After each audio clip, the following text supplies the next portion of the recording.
To brief us on the latest, today we have with us Dr. V.K. Paul ji from Niti Aayog, Joint Secretary, Ministry of Health, Shri Love Agarwal ji. First, there will be a presentation and remarks by Shri Love Agarwal ji, followed by remarks by Dr. Paul. After that, we will take a few questions. Love Agarwal ji. Good evening friends, हम आपको कोविड-19 की वर्तमान परिस्थिति के बारे में बताना चाहेंगे। हमने जैसे पिछले समय भी इस विषय पर बातचीत की थी कि हम देख रहे हैं देश में कंटिन्यूड और sharp decline in daily new cases हम पिछले 5 हफ्तों से ऑब्जर्व कर रहे हैं। जहां 7 मई को देश में 4,14,000 प्रतिदिन औसत के हिसाब से केसेस नोट किए गए थे, वह घटते घटते 2 लाख से कम 25 मई के समय पर, उसके बाद 7 जून को 1 लाख से कम होते हुए आज 11 जून में 91,702 केसेस रिपोर्ट हुए हैं। यानी कि अगर हम पीक से कंपैरिजन में ऑब्जर्व करें तो हम पाते हैं कि करीब 78% जो रिपोर्टेड पीक देश में ऑब्जर्व की गई है उससे केसेस में कमी आई है। और साथ में हम देखें कि पिछले 4 दिनों से देश में 1 लाख से कम केसेस प्रतिदिन के बेसिस पर रिपोर्ट हो रहे हैं। साथ ही हमारी 24 स्टेट ऐसी हैं जहां पर केसेस में जो नंबर डिक्रीज नोट किया गया तो वह घटते घटते अब 1,000 से भी कम केस प्रतिदिन औसत के रूप में हम लोग पा रहे हैं। यह एक क्लियर इंडिकेशन कि देश में ओवरऑल डिक्लाइन इन्फेक्शन में नोट किया जा रहा है। इसी श्रृंखला में अगर हम फर्दर एनालाइज करें तो पाते हैं कि जो ये एवरेज डेली न्यू केसेस का जो डिक्रीज है वह पिछले 5 हफ्तों से कंटिन्यूड बेसिस में देश में चल रहा है। हमने ओवरऑल 31% डिक्रीज पिछले हफ्ते ही देश में एवरेज डेली न्यू केसेस में नोट किया है। उससे पिछले हफ्ते यह 33% था और धीरे धीरे यह प्रतिशत बढ़ते बढ़ते अब हम देख रहे हैं कि decrease is further overall coming to a stable shape and we need to continue with our efforts of managing the cases at the field level. इसी के तहत हम देखें जहां वीक एंडिंग 4 मई 21 में 531 जिले ऐसे थे देश में जहां पर कि 100 से अधिक केसेस प्रति रोज के बेसिस पर रिपोर्ट हो रहे थे, वह 9 जून को घटते घटते 196 डिस्ट्रिक्ट रह गए हैं। यानी कि ऐसे 335 जिले हैं देश में जहां पर कि ओवरऑल केसेस में एक ड्रास्टिक रिडक्शन हमने ऑब्जर्व किया है। इसी के साथ ही जहां एक स्थाई पर ओवरऑल हमारे डेली केसेस रिपोर्ट जो हो रहे हैं वह कमी हम नोट कर रहे हैं, दूसरे स्थाई पर एक्टिव केसेस यानी कि वह केसेस जो कि हमारे आइदर होम आइसोलेशन और हॉस्पिटल में हमको मॉनिटर करना पड़ता है, हमने उसमें भी काफ़ी कमी नोट की है। जो overall high peak in terms of 37.45 lakh cases देश में 10 मई को नोट किया गया, वह अब घटते घटते 11.21 लाख 11 जून को हम नोट कर रहे हैं। यानी कि करीब 70% decrease in terms of overall active cases since the last peak हमने इस देश में जब 10 मई को ऑब्जर्व किया था। और आज हमारे पास ऐसी सिचुएशन है कि जो 10 मई को जहां हमारे पास 17.13% केसेस एक्टिव केसेस की दृष्टि में आते थे, वह घटते घटते अब 3.83% हो चुका है। आज हमारे देश में जो एक्टिव केसेस रिपोर्ट हुए हैं वह पिछले 2 महीने के बाद इस कम श्रृंखला में हम नोट कर रहे हैं, और जिसका एक मेजर इम्प्लीकेशन है कि हमारे देश का हेल्थ इंफ्रास्ट्रक्चर और जो लोड उसके ऊपर था, जो स्ट्रेन उसके ऊपर था, उसमें काफ़ी हद तक कमी आई है। इसी के साथ ही ओवरऑल रिकवरी रेट में भी एक पॉजिटिव ट्रेंड नोट किया जा रहा है। 3 मई को जहां पर देश की रिकवरी 81.8% थी, वह अब बढ़ते बढ़ते 94.9% हो गई है। इसी में हम देखते हैं कि ओवरऑल पिछले 29 दिनों से देश में जो टोटल केसेस रिकवर हो रहे हैं उनकी संख्या जितने केसेस एक्टिव केसेस या डेली केसेस रिपोर्ट हो रहे हैं उनसे अधिक है। पिछले 24 घंटों में भी हम देखें तो पाते हैं कि जहां 1,34,580 रिकवरीज हुई हैं, वह रिकवरी भी जितने केसेस देश में रिपोर्ट हुए हैं उससे 1.45 टाइम्स ज़्यादा हैं। 29 स्टेट्स ऐसी हैं देश में जहां पर की recovery is more than the daily reported cases for the last few days.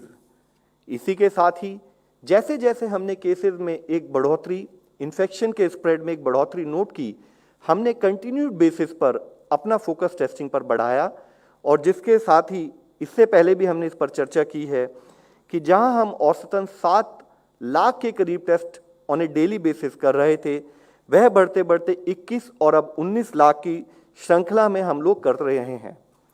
एक स्थाई पर केसेस में कमी आई है, तब भी टेस्टिंग पर उतना ही ध्यान रखते हुए हम अगर पॉजिटिविटी को एनालाइज करें, विच इज एन इंडिकेशन कि देश में इन्फेक्शन का स्प्रेड कैसा है, तो हम देखते हैं कि पिछले 5 हफ्तों से कंटिन्यू डिक्रीजिंग ट्रेंड इन पॉजिटिविटी देश में नोट किया गया है, जहां की 30 अप्रैल से 6 मई वाले सप्ताह में देश में एवरेज पॉजिटिविटी वॉज अराउंड 21.6%। वह एवरेज पॉजिटिविटी पिछले एक हफ्ते में घटते हुए 5.6% तक हो गई है, यानी कि जो पीक ऑफ पॉजिटिविटी देश में ऑब्जर्व किया गया उसमें 74% डिक्रीज हमने देश में नोट किया है। इसमें भी हम आपकी दृष्टि में लाना चाहेंगे कि जब हमने टेस्टिंग को रैंप अप किया, बढ़ाया, तो हम पाते हैं कि डेली पॉजिटिविटी पिछले 4 दिनों से 5% से भी कम हम देश में नोट कर रहे हैं। और अगर हम देखें पिछले 24 घंटे में केस पॉजिटिविटी, तो it is as low as 4.49%, जो कि पिछले 2.5 महीने बाद देश में इस level of decrease in terms of positivity which is an indication of infection spread हमने नोट किया है। 31 स्टेट और यूनियन टेरिटरीज देश में ऐसी हैं जहां पर कि पिछले हफ्ते के कंपैरिजन में ओवरऑल पॉजिटिव ट्रेंड में भी डिक्रीज नोट किया गया है, और 15 स्टेट्स ऐसी हैं जहां पर कि वीकली पॉजिटिविटी 5% से भी कम नोट की जा रही है। एक स्थाई पर देश में कंटेनमेंट, क्लिनिकल मैनेजमेंट पर हमारे एफर्ट्स चल रहे हैं। दूसरे स्थाई पर हमारे एक और एफर्ट्स के रूप में वैक्सीनेशन पर भी हम काम कर रहे हैं, जिसके तहत प्रायोरिटी एज ग्रुप यानी कि health care workers, frontline workers and people above 45 years, उनको वैक्सीनेशन प्रोवाइड की जा रही है। साथ ही लिबरलाइज पॉलिसी के तहत 18 to 44 ईयर्स के एज ग्रुप को भी वैक्सीनेशन प्रोवाइड किया जा रहा है, और इसके तहत हमने अब तक फर्स्ट डोज 19.85 करोड़ लोगों को देश में दी जा चुकी हैं। सेकेंड डोज 4.676 करोड़ देश में दी जा चुकी हैं। Total coverage of vaccination which is second highest in the world as on today is around 24.61 crore, जो कि भारत में हम अब तक दे चुके हैं। इसी के संबंध में आप लोग की दृष्टि में लाना चाहेंगे, हेल्थ सेक्रेटरी के लेवल पर देश के सभी हेल्थ सेक्रेटरी से कल एक डिटेल्ड विस्तृत चर्चा की गई, जिसमें उनसे फिर से रिक्वेस्ट की गई है कि एक स्थाई पर हमने first dose coverage for health care workers and frontline workers पर काफ़ी अच्छा काम किया है। अब हमारा मेजर फोकस होना चाहिए कि जो हेल्थ केयर वर्कर्स और फ्रंटलाइन वर्कर्स हैं, उनकी सेकेंड डोज को भी हम नियम के अनुसार समय पर लगे उसकी तरफ ध्यान दें। हमने इससे पहले कई बार कई विषयों पर चर्चा की है, उसमें एक मुख्य विषय हम आप लोग की दृष्टि में फिर से रिक्वेस्ट करना चाहेंगे कि जब भी हम कभी इन्फेक्शियस डिजीज को मैनेजमेंट की बात करते हैं, तो जो बेसिक प्रिंसिपल्स हमने हमेशा कोविड अप्रोप्रिएट बिहेवियर की बात की है, तो अगर हम उसको समझना चाहें तो हमें यह देखना पड़ेगा कि कोविड-19 या most of these infectious diseases, इसमें the process start from human host. वह ह्यूमन होस्ट स्नीजिंग के द्वारा, कफिंग के द्वारा या बातचीत के द्वारा, अगर वह मास्क का इस्तेमाल ना करे, फिजिकल डिस्टेंसिंग का इस्तेमाल ना करे, तो उसके बातचीत और कफिंग के द्वारा वह वायरस दूसरे आदमी को ट्रांसमिट हो सकता है, यानी कि ह्यूमन टू ह्यूमन ट्रांसमिशन हो सकता है।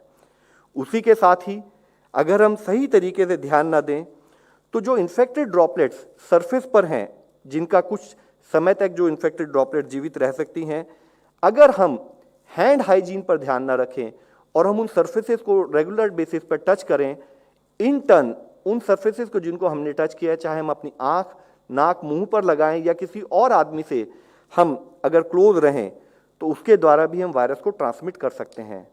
इसी के साथ ही अगर इन्फेक्टेड ड्रॉपलेट्स को हमने जब टच किया कॉमनली टच सरफेसेस पर, तो उसके द्वारा हम अपने मुंह, नाक को टच करते हैं तो भी इन्फेक्शन फैल सकता है।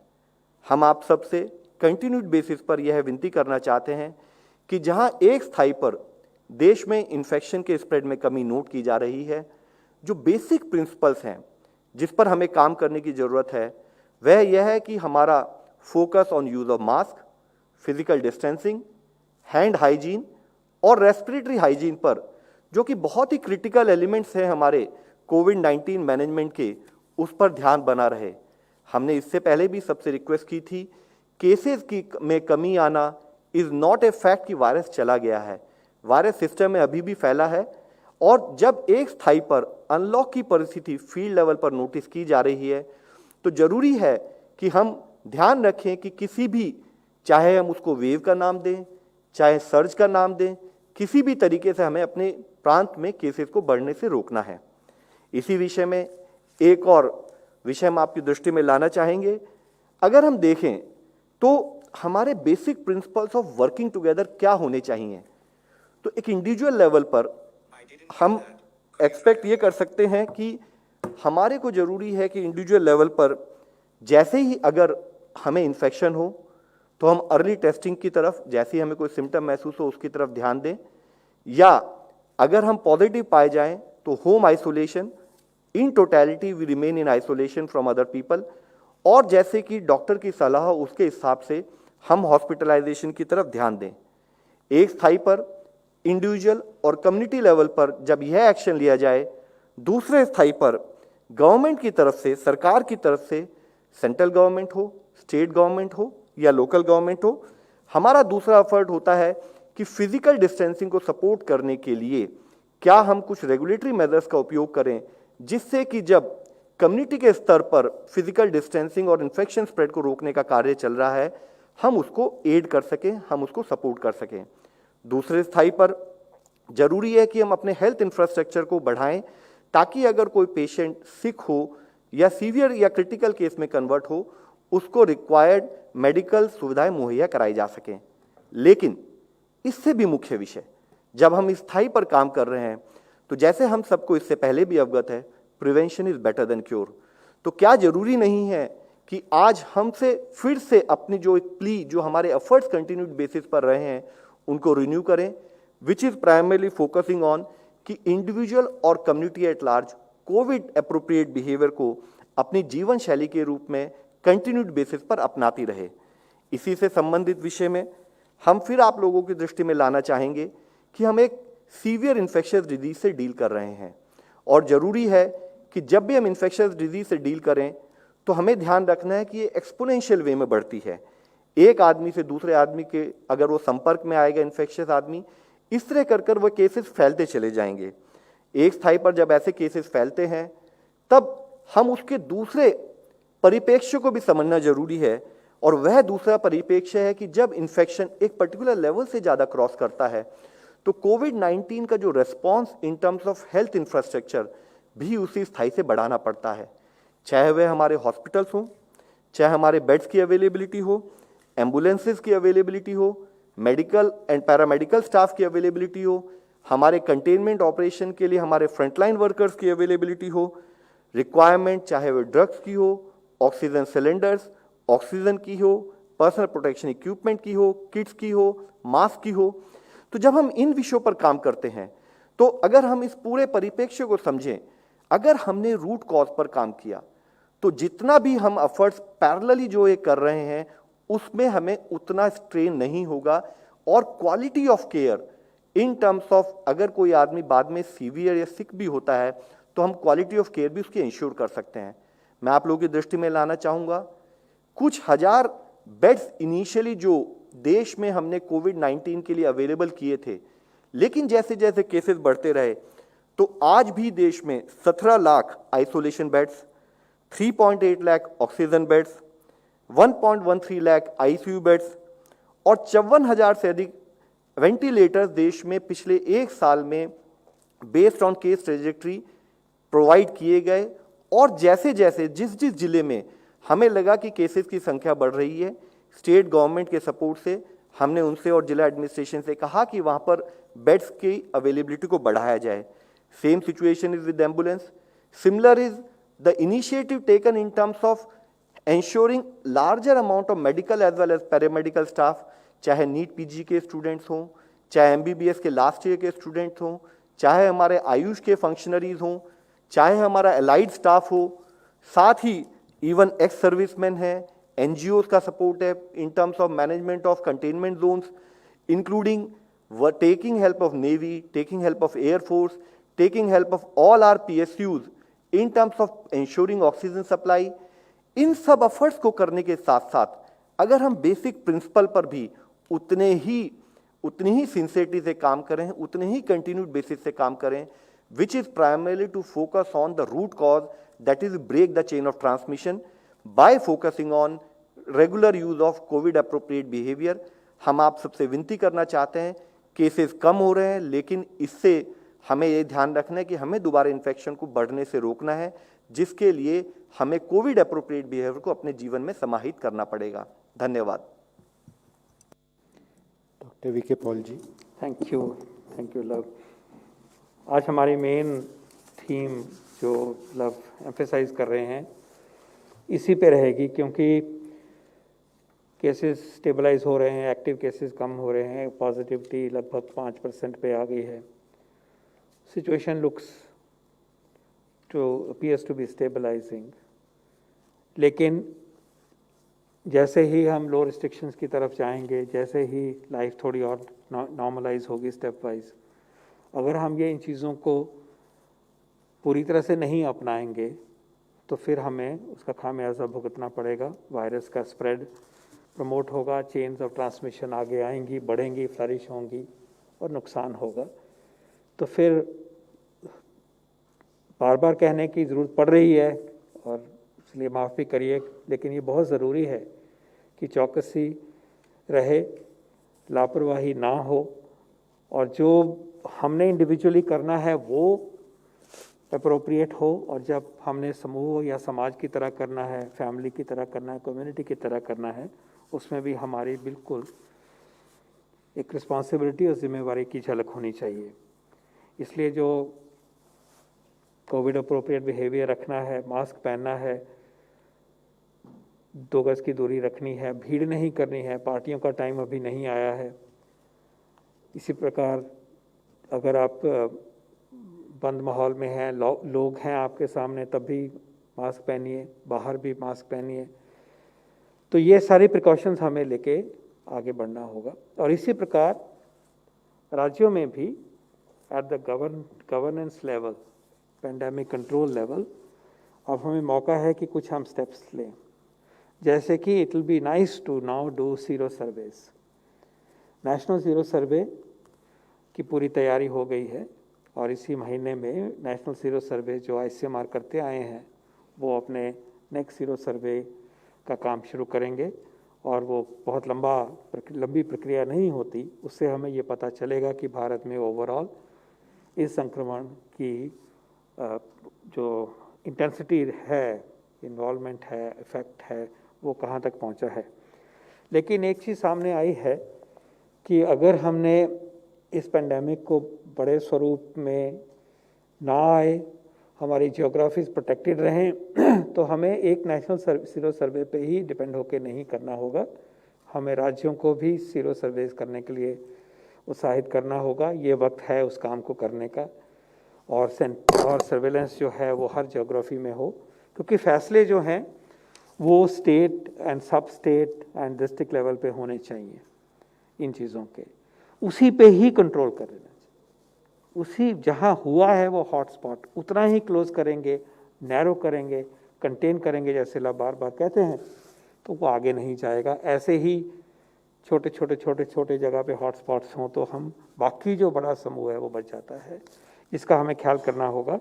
तो आज ये रिफ्लेक्शन ये है कि सोचा जाए कि आगे ना हो। एक तो कोविड अप्रोप्रिएट बिहेवियर की बात है, दूसरा है कि जो चीज़ें हमें इन चीज़ों को गाइड करती हैं आगे बढ़ाने के लिए, जैसे कि सीरो सर्वे का मैंने आज जिक्र किया स्पेसिफिकली, ऐसी चीज़ों को, ऐसे काम को हम स्टेज पे करें, और अगली स्टेज में आते आते जो तैयारियां हम जितना कर पाएंगे उतना ही अच्छा है। इसी प्रकार जो सर्वेलेंस का है, डेटा एकत्रित करना है, म्यूटेशंस पे नज़र रखनी है, सीक्वेंसिंग होनी चाहिए, उसको कोरिलेट करना है क्लिनिकल डेटा के साथ, इंफॉर्मेशन के साथ, एपिडेमिक के बिहेवियर के साथ, उसके डायनामिक्स के साथ। इससे साथ साथ ग्लोबली नज़र रखनी है कि ये सब वेरिएंट्स का पैटर्न क्या इमर्ज हो रहा है, उसके ऊपर भी हमारी नज़र रहनी चाहिए, हमारा काम होना चाहिए, हमारी साइंस जो है वो इमर्ज होनी चाहिए। वैक्सीन की तरफ आप देख रहे हैं कि एक्सेलरेशन हो रहा है। 25 करोड़ का आंकड़ा 1-2 दिन में पूरे होने की पूरी उम्मीद है। और इसके बाद में जैसे अभी आप भी महसूस कर रहे होंगे, पिछले महीने की तुलना में इस महीने उपलब्धता में बढ़ोतरी हुई है। ये बढ़ोतरी और भी आगे होगी और जो नई व्यवस्था के अधीन जो सेंटर और स्टेट का जो तालमेल है वो और भी बढ़ेगा, प्रोक्योरमेंट और आसान होगी। इसलिए हम उम्मीद कर सकते हैं कि उस तरफ हमारा काम और तेज़ गति पकड़ेगा। लेकिन एक बात हम फिर कहना चाहेंगे कि जिनको एक डोज मिली है वो प्लीज़ दूसरी डोज लीजिए, थोड़ा एफर्ट करिए। ये ठीक नहीं है कि इवन हेल्थ वर्कर्स ने, बहुत सारों ने सेकेंड डोज नहीं ली है, फ्रंटलाइन वर्कर्स ने ली है और बुज़ुर्गों ने नहीं ली है। तो ये जैसे भी उपलब्धता बढ़ी है, ये काम थोड़ा आसान हो रहा है, तो इसको अपनी जिम्मेवारी से भी थोड़ा एफर्ट करिए ताकि हम पूरी तरह से प्रोटेक्टेड हों और आगे जैसे जैसे काम खुलता है, काम करने की मौके मिलते हैं और नॉर्मलाइज करने की तरफ जाएंगे तो हम सबका ये कॉन्फिडेंस हमारा बढ़ेगा। तो एक ये काम है। दूसरा, जैसे पहले भी मैंने कहा, 45 के ऊपर का जो ग्रुप है उसको हम चाहेंगे कि और भी आगे आके वैक्सीन को अपनाएं। और हमें अब ये एक नैरेटिव पैदा करना है, हमें ये सबको एक बज़ पैदा करनी है देश में कि वैक्सीन उपलब्ध हो रहा है। वैक्सीन में जैसे जैसे मिलेगा हर डोज को हमने इस्तेमाल करना है, उसकी डोज की वेस्टेज का कोई मतलब नहीं है। जहाँ भी एक वैक्सीन की फैसिलिटी बनेगी, सेंटर्स बनेंगे, वहाँ जितना वैक्सीन जाता है वो यूज़ होना चाहिए। वैक्सीन हेजिटेंसी को पीछे हटाना है, ये हमने आपस में अपने आप को समझाना है, बाकियों को समझाना है। इन चीज़ों के ऊपर रिफ्लेक्ट करने का और इन चीज़ों के लिए कि इस तरह की तैयारी करने का वक्त आ गया है, ये मैं कहना चाहूँगा। जैसे मैंने एक बार पहले भी कहा था कि बड़े तौर पे वैक्सीन हों, बड़े स्केल पे हों, उसके लिए जो सुझाव आएंगे, सुझाव आ रहे हैं जो मीडिया में और भी आ सकते हैं, उनको हम बहुत विनम्रता से उसको हम वेलकम करेंगे। धन्यवाद। We'll take some questions now. 15.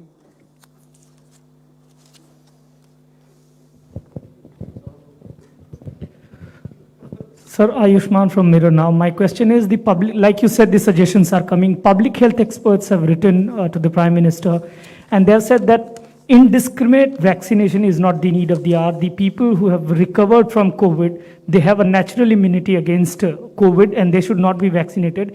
In fact, in 18 to 45 years age, comorbidity should be identified, and then the vaccination should be shifted towards the rural areas also. How do you see this, and will it be done? ये जो सुझाव आए हैं ये बहुत ही respected institutions हैं, epidemiologist हैं, experts हैं। हम इन सुझावों का स्वागत करते हैं और इनके साथ चर्चा 1-to-1 भी करेंगे। मैं इनवाइट करूंगा उनको कि इसकी बातचीत करी जाए। बिल्कुल ऐसे सुझाव बिल्कुल वेलकम है। बाकी ये जो बात है कि जैसे एग्जांपल लेते हैं कि एक सजेशन आता है कि जिनको हो गया है कोविड वो टीका ना लगाएं, तो ये सारा जो इसका फैसले जो हैं वो इंस्टीट्यूशनलाइज मैकेनिज्म में किए जाते हैं और वो मैकेनिज्म जो है एंटैगी है, National Technical Advisory Group on Immunisation है, वो इन सुझावों को रिसीव भी करते हैं। वहाँ एक्सपर्ट्स हैं, ये फैसले फिर पूरी पिक्चर को लेके किए जाते हैं। तो ये वहाँ पे अभी तक भी किए गए और उनकी राय में, सिस्टमैटिक राय में, सिस्टमैटिकली उन्होंने साइंस देखा, सब कुछ देखने के बाद जो राय दी है कि हमें कोविड होने के बाद 3 महीने के बाद हमें नेक्स्ट वैक्सीन लगना चाहिए, ये क्लैरिटी उन्होंने दी। लेकिन अगर और डेटा आता है, सुझाव आते हैं, उसको वो कंसिडर कर सकते हैं।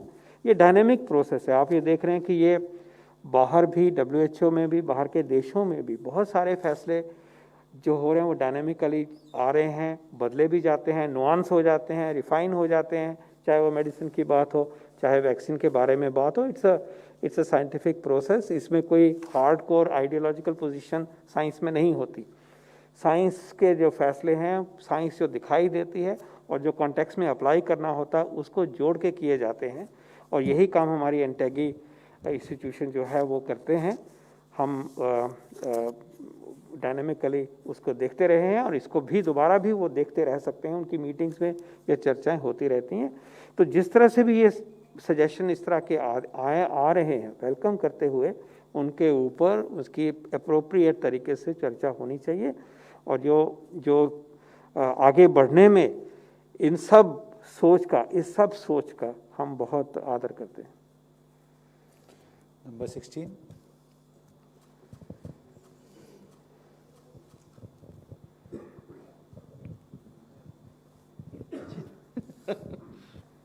सर, मेरा सवाल है कि कब हम इस स्थिति में आएंगे कि ब्लैक फंगस की जो दवाई है वो आसानी से उपलब्ध हो पाएगी, क्योंकि बहुत सारे राज्य शिकायत कर रहे हैं, डेथ्स भी बहुत ज़्यादा हो रही हैं अलग अलग जगहों पर। तो हम कब तक इस स्थिति में होंगे कि आसानी से कह सकते हैं कि राज्यों को दवाइयाँ उपलब्ध हो पाएंगी?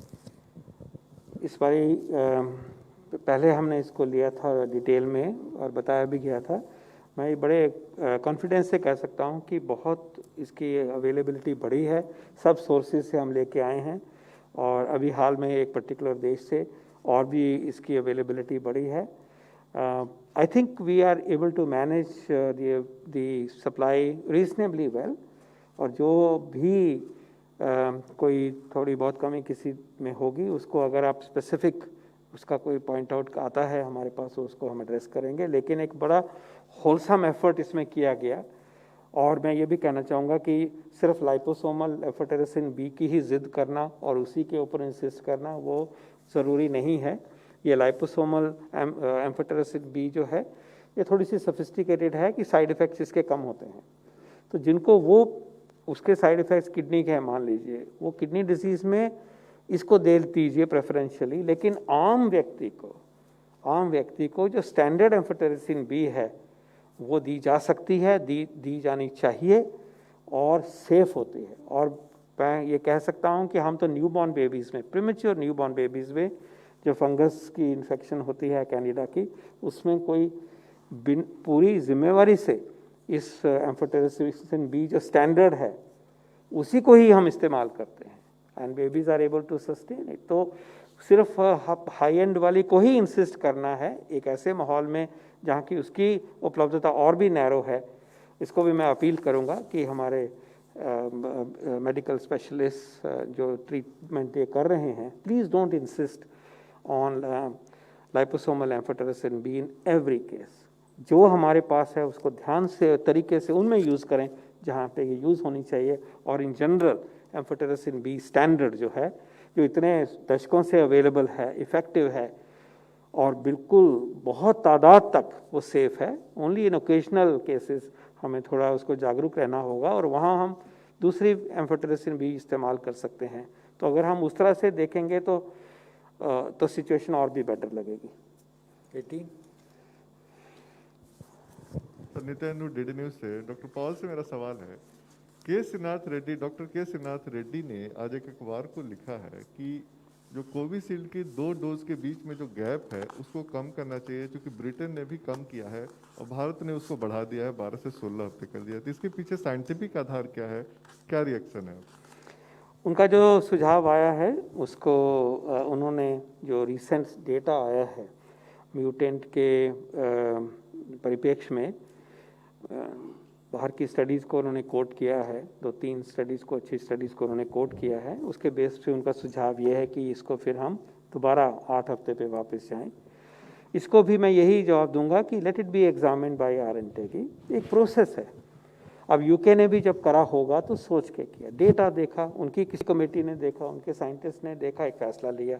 पहले वो दूसरी तरफ थे, 12 हफ्ते तक दे रहे थे। हम उस टाइम पे समझते थे कि ये सेफ नहीं है। तो अपने देश की जो व्यवस्था, साइंटिफिक फोरम बनाए गए हैं, हम ये काम उनको सौंपेंगे। उनको आई एम श्योर कि ऑलरेडी वो एड्रेस कर रहे होंगे और उसको अपने परिप्रेक्ष्य में, अपनी धरती पे यहाँ पे जो हो रहा है और जो आगे पैंडेमिक हमें दिखाई दे रही है और इस वेरिएंट की जो उपस्थिति है उसको ध्यान में रखते हुए, ये वेरिएंट ऐसा नहीं है कि सभी ऐसे फैल गया, ऐसा नहीं है, बड़े तौर पे है, लेकिन उसको पूरी तरह से नज़र करते हुए कॉम्प्रिहेंसिव व्यू उनको लेना चाहिए, वो लेंगे और हम उनके फैसले का जो भी फैसला होगा उसको मान्य मानेंगे। इसमें पैनिक की ज़रूरत नहीं है कि एकदम से स्विच कर दो, आज कुछ हो जाएगा। All the decisions must be taken carefully. आप सोचिए कि अगर छोटी ड्यूरेशन हो जाती हो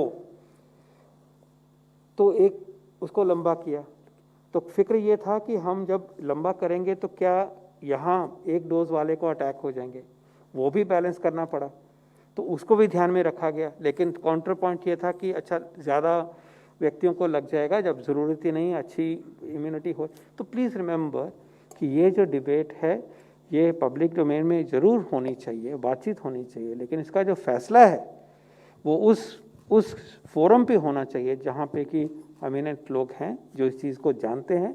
और हमारी एंटैगी में तो मोर देन 2 और 3 पीपल ऐसे हैं जो WHO की स्टेज में भी बैठते रहे हैं, उनका एमिनेंस बहुत ज़्यादा है, ग्लोबली वो रिकग्नाइज होते हैं। और इस एंटैगी ने जो यूनिवर्सल इम्यूनाइजेशन प्रोग्राम है और ग्लोबल इम्यूनाइजेशन प्रोग्राम है, इसको स्टैंडर्ड की तरह माना जाता है बाकी कंपैरिजन में बाकी देशों के लिए।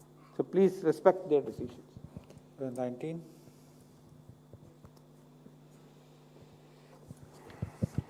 सर, क्या केंद्र सरकार ने राज्यों से वैक्सीन का डेटा साझा ना करने के लिए कहा है? दिल्ली सरकार ने कहा है कि चिट्ठी लिखकर कहा गया है इस तरह से। और दूसरा कि DGHS ने फिर से बच्चों के क्लिनिकल मैनेजमेंट को जारी किया है। आपने 2 दिन पहले कहा था कि जो स्वास्थ्य मंत्रालय जारी करेगा वो माना जाएगा, तो क्या कंफ्यूजन है सर आप लोगों के बीच? केंद्र सरकार ने स्टेट से बेसिकली ये समझाया है कि जो इंडिविजुअल डेटा होता है वह डेटा, क्योंकि वो इंडिविजुअल प्राइवेसी वो सिक्योरिटी कंसर्न से होना चाहिए, उसको प्रिजर्व करें। अदरवाइज उस डेटा को यूज़ करके, क्योंकि वह डेटा स्टेट के लेवल पर भी अवेलेबल है, अपनी प्लानिंग में सपोर्ट करें। तो ऐसा कोई उस ढंग से नहीं कहा गया है कि आप डेटा ना दें या नहीं दें। आई थिंक ये एक मिस इंटरप्रिटेशन है। रिगार्डिंग द इशू, जैसे मैंने आपको पिछली बार काफ़ी डिटेल में समझाया था कि जो गाइडलाइंस गवर्नमेंट ऑफ इंडिया की वेबसाइट पर आती हैं वह guidelines finally passing through a different level of discussion and process final करके, इंक्लूडिंग DGHS साहब, इंक्लूडिंग नेशनल टास्क फोर्स, उसको कंपैरिजन में करके आती हैं। अभी हमने वैक्सीन के विषय में जैसे अपना डिस्कशन सुना, तो वैक्सीन में अगर किसी एक्सपर्ट ने हमें कोई गाइडेंस दी या किसी पब्लिक हेल्थ एक्सपर्ट ने हमें कोई गाइडेंस दी, हम उसको कंसिडरेशन में लेते हैं। कंसिडरेशन में लेने के बाद अब उसमें हम कहें कि अगर आपकी कोई गाइडलाइन कंसिडरेशन में है तो उस गाइडलाइंस को आप बिल्कुल मत छुपा के रखिए, वो नीड नहीं है। उसके तहत ही हम गाइडलाइंस को कंसिडरेशन में लेते हैं। फिर different technical experts beside the joint monitoring group, उनकी सलाह सूचना जो मिलती है उसको समझते हैं, उसके बेसिस पर फाइनल गाइडलाइन दी जाती हैं। तो इसमें कोई कंफ्यूजन नहीं है और किसी भी टाइप की भ्रांति ना रखें। जो guideline finally after due process of discussion ministry of health की वेबसाइट पर होंगी, हम आप सबके द्वारा फिर से रिक्वेस्ट करते हैं कि उसको फॉलो किया जाए। Number 13. So good afternoon, I'm Sahil from ANI. My first question is for Dr. Paul. Sir, US FDA has rejected the emergency use authorization for Bharat Biotech's Covaxin. And second, for Love Agarwal, sir, it is said that India had to wait for decades for procuring the vaccine from abroad. Many outlets have pointed out that. And what is the take of the health ministry on that? Second part जो कहा अभी आपने, US FDA ने अभी उनको कहा नहीं दिया है। दूसरा कुछ कह रहे थे अभी? Sir, US FDA has rejected the emergency use authorization for Bharat Biotech's Covaxin. What's your take on that, sir? हाँ, देखिए अब हर देश का रेगुलेटरी सिस्टम अपना अपना कुछ चीज़ें कॉमन हो सकती हैं बाकियों के साथ, कुछ अलग हो सकता है, उनकी अपनी पैरामीटर्स हैं, हम उसकी इज्जत करते हैं। हमारे देश का रेगुलेटरी सिस्टम भी इसी प्रकार अपने तरह से डिसीजन लेता है। साइंटिफिक फ्रेमवर्क सेम होता है, लेकिन नुआंसिंग उसकी जो है वो कॉन्टेक्स्ट के हिसाब से होती है। जैसे हम लोग भी ट्रायल मांग रहे अभी तक जो वैक्सीन बच्चों के लिए लगे हैं, वो एक ज़रूरत उसकी थी कि हमारी कंपनीज बनाती हैं। जब हमारे इस कॉन्टेक्स्ट में, इस एरिया में हमारे बच्चों पे उनके न्यूट्रिशनल स्टेटस, उनका जेनेटिक बैकग्राउंड और इन सब को होते होते क्या वो इफ़ेक्टिव हैं कि नहीं है, क्योंकि इफ़ेक्ट ऑफ सर्टन वैक्सीन से रोटा वायरस जो डायरिया को प्रोटेक्ट करता है वो वेरी कर जाता है कि गट फ्लोरा क्या होता है, न्यूट्रिशन क्या है। It may not be the same for Argentina, there is a different cohort of people. तो ये साइंटिफिक कंसिडरेशंस हैं और उनको मद्देनज़र रख के कुछ नुआंसिंग, कुछ फ़र्क भी हो सकते हैं, खासकर उन देशों में जहाँ पे कि साइंस स्ट्रॉन्ग है और हमारे लिए मैन्युफैक्चरिंग स्ट्रॉन्ग है। तो उन्होंने ये फैसला किया है, we respect that decision and we expect that our manufacturer will be able to comply with it by doing whatever it requires to be done. It has no impact whatsoever on our own program. Clearly, we are satisfied. Our regulator has approved it. We have so much data on safety. We have so much data on their phase 3 trial that has been screened by them, seen by our own regulator. और मुझे बताया जा रहा है कि उनकी जो phase 3 की पब्लिकेशन है वो किसी भी वक्त अगले 7-8 दिन में हो जाएगी, जो कि बियॉन्ड वो है जो डेटा DCGI के साथ शेयर करके उनको लाइसेंशियर मिला था, अभी उसके भी आगे तक जो फॉलोअप्स हैं और स्टडीज़ हैं, फाइंडिंग्स हैं, वो सामने उजागर होंगी और ऑब्जेक्टिव तरीके से होंगी, पीयर रिव्यूड जर्नल में जाएंगी। So we are doing okay and very well on our regulatory front. We respect another regulator's decision in this regard. Their decision has no bearing on our track at this moment. देखिए, जो आपका प्रश्न है मुझे लगता है उसका परिप्रेक्ष्य है माननीय प्रधानमंत्री जी का देश को संदेश, जिसने उन्हें बड़े गर्व के साथ कहा था कि आज हमारा देश आत्मनिर्भर है। उन्होंने साधुवाद दिया था हमारे देश के वैक्सीन मैन्युफैक्चरर्स को, उन्होंने साधुवाद दिया था पूरी रिसर्च कम्युनिटी को, जिसने इंश्योर किया कि जहां एक स्थाई पर डेवलप्ड देशों में वैक्सीन आए, उसी समय काल में हमारे देश में भी वो वैक्सीन इंट्रोड्यूस हुई और हम देश के one of the biggest user of the vaccine है इन टर्म्स ऑफ की करीब 24 करोड़ से अधिक डोजेज हम दे चुके हैं, one of the biggest manufacturers of the vaccine है। और उस कंटेक्स्ट में जो उन्होंने कुछ विषय कहे थे, मैं फिर से आप लोगों की दृष्टि में लाना चाहूँगा। माननीय प्रधानमंत्री जी ने कहा था कि कुछ समय पहले जो ओवरऑल प्रोसेस हम देश का देखें, चाहे वह स्मॉल पॉक्स हो, चाहे हेपेटाइटिस बी हो या पोलियो हो, तो जब विदेशों में उन वैक्सीन का चलन हुआ, प्रोडक्शन हुआ, यूजेज हुआ या इवन कुछ डिजीजेस का इरेडिकेशन भी हो गया, उसके भी डिकेड्स बाद हम देश में उस लेवल तक पहुंच पाए थे कि हम उसको यूनिवर्सल इम्यूनाइजेशन प्रोग्राम में ला पाएं। जैसे कि उदाहरण के रूप में अगर हम देखें तो इनएक्टिवेटेड पोलियो वैक्सीन और ओरल पोलियो वैक्सीन जो विदेशों में बाहर जो है 1955 और 1961 में उस सालों में वह लाइसेंस की गई, लेकिन अगर हम देखें कि हमारे देश के मास वैक्सीनेशन प्रोग्राम में वह कब इंट्रोड्यूस हुई, करीब 20 साल बाद, 2 दशक बाद। इसी तरह से हम देखें कि जो ओरल पोलियो वैक्सीन थी वो हमारा जो एक्सपेंडेड प्रोग्राम ऑफ इम्यूनाइजेशन था अर्बन एरिया में 1978 में आई और रूरल एरिया में 1981 में आई। इसी के साथ ही बोथ ओरल पोलियो वैक्सीन और IPV वैक्सीन हम काफ़ी समय तक इंपोर्ट डिपेंडेंट थे, जिसके कारण आप समझ सकते हैं जब भी आप इंपोर्ट डिपेंडेंट होते हैं तो टू दैट एक्सटेंट अवेलेबिलिटी भी आपके स्थाई पर कम हो जाती है। साथ ही हेपेटाइटिस बी के बारे में भी उन्होंने कहा था, तो उसके बारे में मैं बताना चाहूँगा कि जो करीब वह भी US में जब वो करीब दो दशक बाद जब उसकी कमर्शियल अवेलेबिलिटी US में हो चुकी थी अराउंड 1982 के समय में, उसके बाद वह एक विस्तृत स्थाई में हमारे यहाँ आई और यूनिवर्सल इम्यूनाइजेशन प्रोग्राम में 2002 में इंट्रोड्यूस की गई, वह भी केवल मात्र 14 शहरों में जब हमने इंट्रोड्यूस भी किया।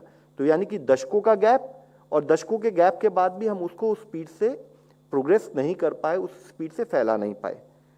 सिमिलरली अगर आप देखें स्मॉल पॉक्स इरेडिकेशन में भी, तो उसमें भी हमने जो देखा, हिस्टोरिकली समझा और उस सिचुएशन को देखते हुए देश ने कैसे एफर्ट किए कि आज देश एक आत्मनिर्भर देश उस रूप में खड़ा हो पाया।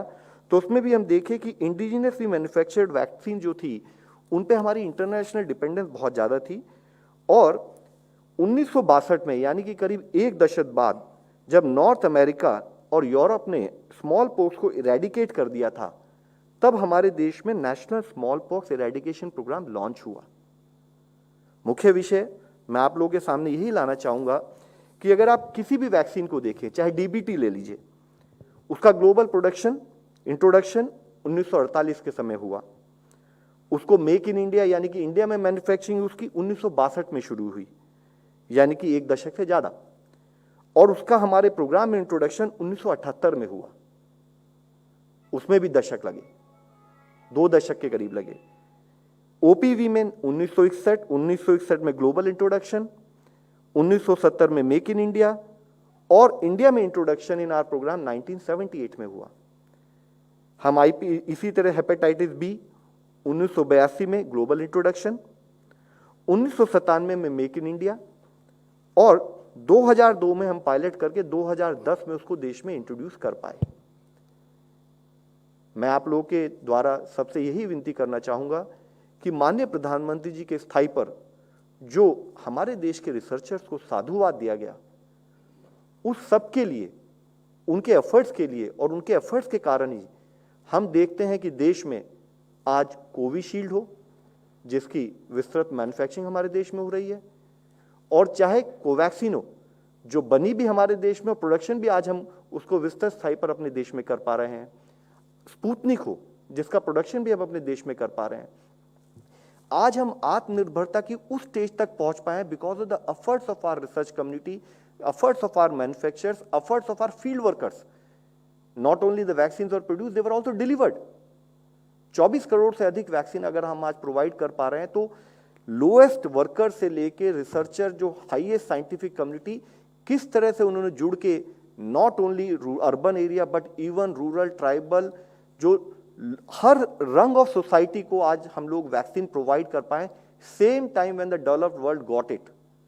आई think I would like to submit, I really would like to thank you for raising this question, but I think our kudos and our sadhuvat to the research community, to the manufacturers, to everyone involved in the process of making vaccine available to the country. उसमें एक और aspect भी जोड़ा जा सकता है वो ये है कि जो एक तो 1 साल के भीतर वैक्सीन बने, और अगले 6 महीने में आप देख रहे हैं कि बायोई का वैक्सीन दिखाई दे रहा है, कैडिला जाइडस का डीएनए वैक्सीन दिखाई दे रहा है, उसके बाद में जिनोवा का एमआरएनए वैक्सीन दिखाई दे रहा है, नेजल वैक्सीन दिखाई दे रहा है, J&J की प्रोडक्शन यहाँ पे होगी वो दिखाई दे रही है, नोवावैक्स जो वैक्सीन है वो सीरम बनाएंगे, स्पुतनिक ऑलरेडी बन रहा है।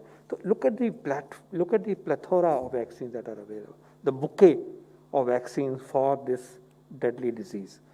लेकिन ये जो एफर्ट हुआ है उसमें एक चीज़ और फ़ायदा हुआ है, वो ये है कि जो वैक्सीन की डेवलपमेंट में कटिंग एज टेक्नोलॉजी है, उसकी तरफ भारत की इंडस्ट्री का और साइंटिफिक कम्युनिटी की ग्रास्प जो है वो और बढ़ गई है।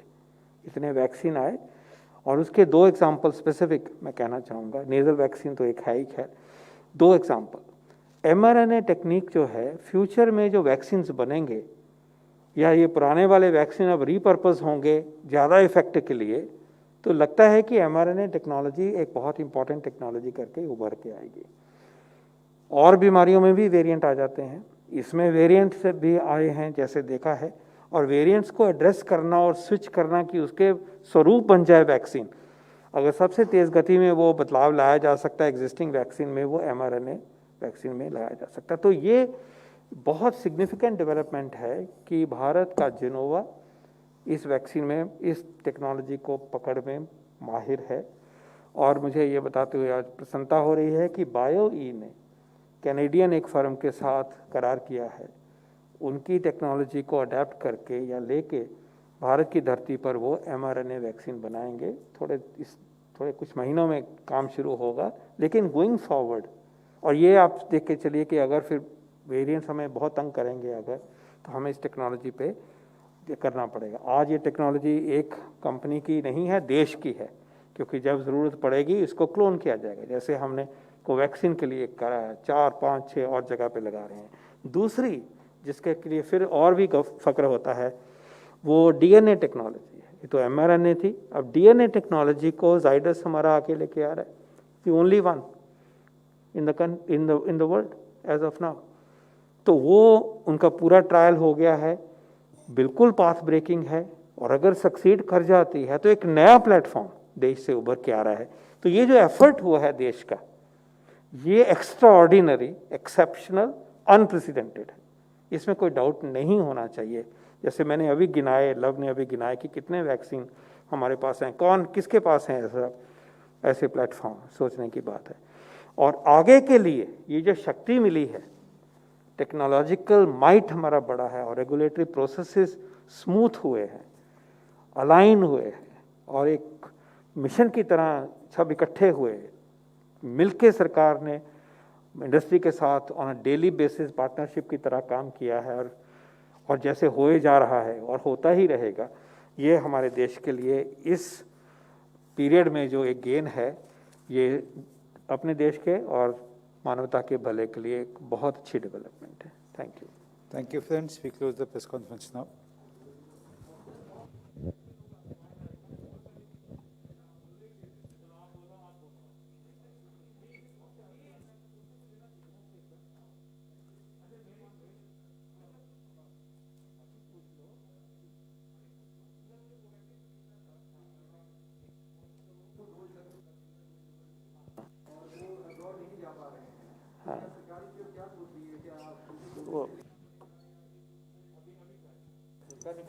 देखिए, वो पूरा प्रोसेस इससे पहले ऑफिशियल तो नहीं है ना, अभी बंद है ना।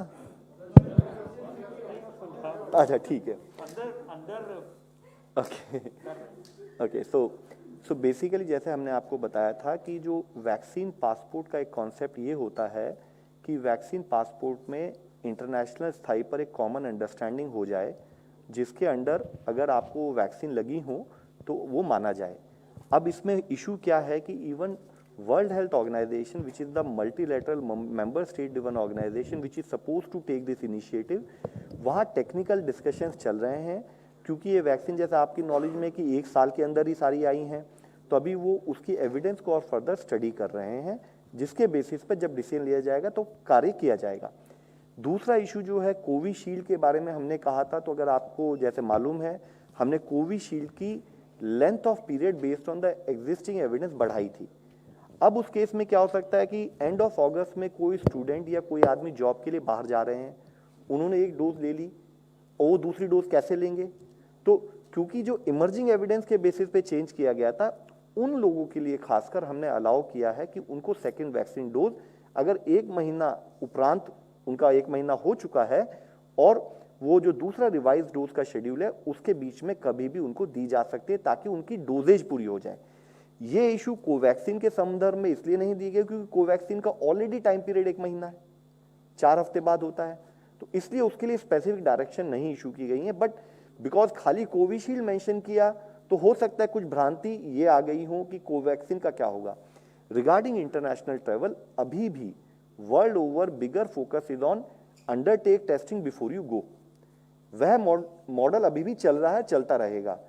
Be it India, be it other countries, we are all engaged with WHO to समझने के लिए, उनके गाइडेंस में टेक्निकल सपोर्ट के लिए कि क्या वैक्सीन की based on eligible available evidence वो इसको वैक्सीन पासपोर्ट के कॉन्सेप्ट को स्टेबलाइज करके इशू करना चाहिए।